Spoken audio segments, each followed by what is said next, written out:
In this episode of Stewart in the Studio, we take a forward look at reverse mortgages with Rob Awalt of Stewart's Allegiant Reverse Services.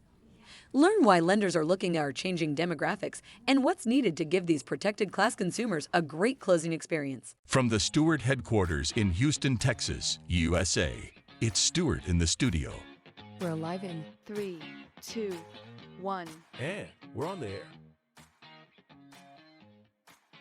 Hey everyone, thanks so much for joining us today for another episode of Stewart in the Studio. Today we have Rob Awalt with us. Rob is with the Allegiant Reverse Services group within the Stewart Lender Services family of companies. Rob, welcome to the show. Marvin, good to see you this morning. So Rob, tell us a little bit about yourself and how you got into this space, a little bit about Allegiant Reverse Services.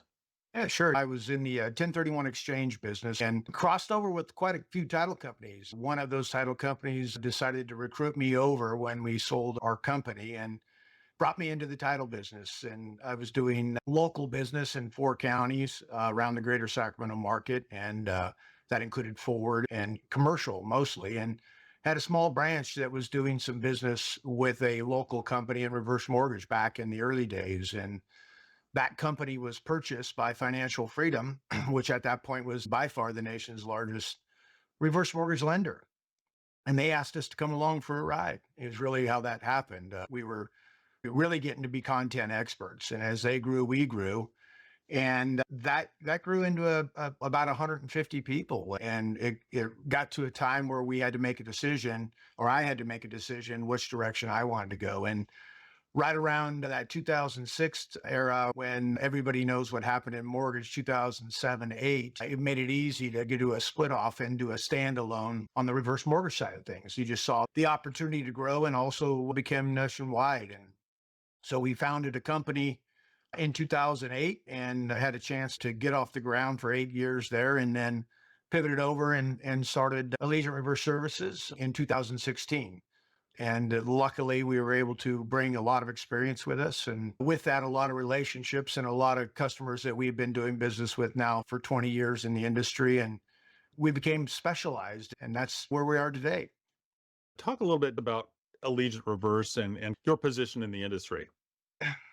Marvin, we've had a philosophy from day one, which is we take care of the borrower.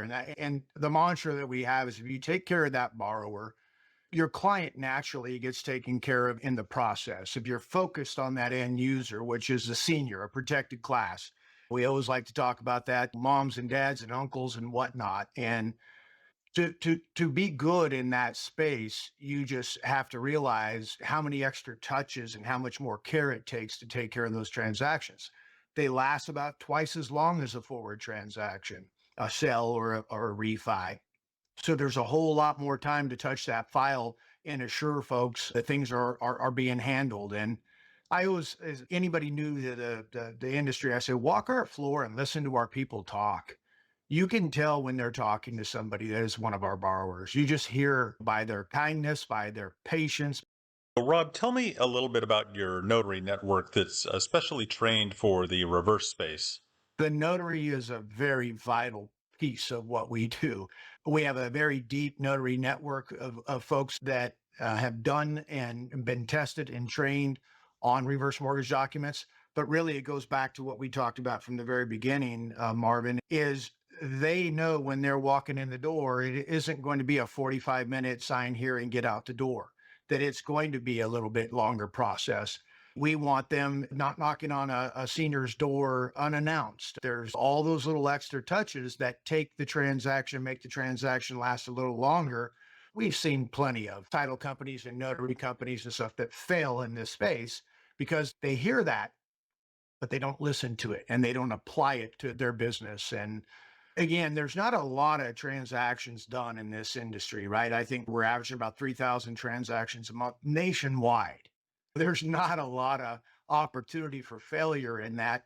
And it's hard to get into the space a little bit because trying to get traction and trying to get enough volume for it to make sense, I could see why it's hard to apply all those other things. And we're fortunate enough to where we're entrenched enough that we could apply all those and not deviate from it. Yeah, no, that's great, Rob. I love that level of care because, like you were saying to me, if my mom were to get a reverse mortgage, I would want to make sure that she had the utmost experience in that, that it was carefully explained, that the person was taking their time. And I think that sort of ties in with a lot of folks wanting to age in place. We're seeing the demographics change. I think you already alluded to that with now 62 and up often are more technology Yeah. literate and adept. So you've got the demographic changes. You've got the changes in the industry that have happened over the years as reverse and now the home equity conversion mortgages are more standardized. Talk about where the industry's been and where it's going. I think really it's two things is reverse as it was everybody was dedicated to space. There wasn't a lot of crossover. And now obviously with the economy the last couple of years, you have lenders that are looking at the reverse space saying, hey, what's going on over there? And they're looking at it as now as another tool in their tool belt to go to market with. And they're either acquiring some reverse lenders, or in a lot of cases, they're acquiring experienced reverse folks to come into their shops and then educate their lenders and their loan officers. Here's another option for you. And again, the value add of that is as if you're an active listener, you know when this is an opportunity for a reverse person because they say things like, what are my options? I have a lot of equity in my house. I don't want big payments. I want to remodel my house. My house needs some renovation. All these different things are opportunities now for folks on the forward side to go, this is a candidate and we have the tool. And maybe a year or two ago, they didn't have that tool. That makes perfect sense. Home equity conversion mortgages or HECM loans. What's the difference between that and what we used to call reverse back in the day? It's the same thing. It's equity in reverse, the heck 'em, right? And really what's transpired in the last several years is, the proprietary product. Finance of America, Longbridge, others have come out with their own product. It's a proprietary product and it has a lot more flexibility in it. It has the ability to extract more money out of your house as well, so more value. And that's where the evolution on the reverse side of the aisle has really been. And I think that they've focused in to that agent in place. Because again, everything that happens in our space, I think that people have to step back and think about it in your everyday life.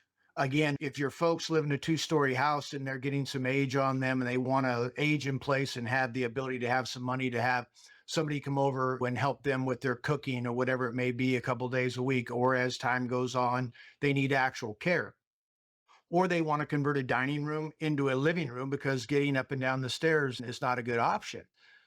This is where they're going to access that equity. And again, there is a lot of house equity in the 62 and over demographic. I think the latest I saw was something around $14 trillion. So much opportunity there. And with lenders looking to get into the space, obviously you've been a leader in the space for years on the title and closing side, making sure that seniors get that white glove treatment. Rob, if lenders want to get in touch with you and learn more about the space, whether they're in it today or looking to get in it tomorrow, how are they going to get in touch with you? Our website is pretty comprehensive and gets you into all the right people. We have a client solutions department that monitors that and grabs onto it and makes instant interaction. And we also look at it as come in and let's have a conversation because it is going to be an educational thing. And we work with all the lenders and that have wholesale divisions. And most of the people that you're talking to may not be a direct lender. It may be more of a wholesale opportunity. And we could say, or who are you working with? Is it Longbridge? Is it Finance of America? Is it Mutual of Omaha? We have specific teams to match you up with and folks in at those companies that they're probably familiar with. I would probably, in essence, if you're already in the space, talk to who you're doing business with and ask them about us. Maybe get a referral that way or an opinion about us from those folks that you may trust because you've been working with them already. One more question for you. Loan officers who are in this space today, I believe you have a lot of property data tools, a lot of research We tools, do. things like that that can help them. Can you just touch on that briefly? Our client solutions department, head by Don Gutierrez, he joined us about 9, maybe 10 years ago. He does probably 3 or 4 trainings a month. That is a great access point, and you could look at his library of stuff that he's done already and access that depending on where you're at in the process. If you're new to it, or a 10-year veteran, where we probably have something that fits your need.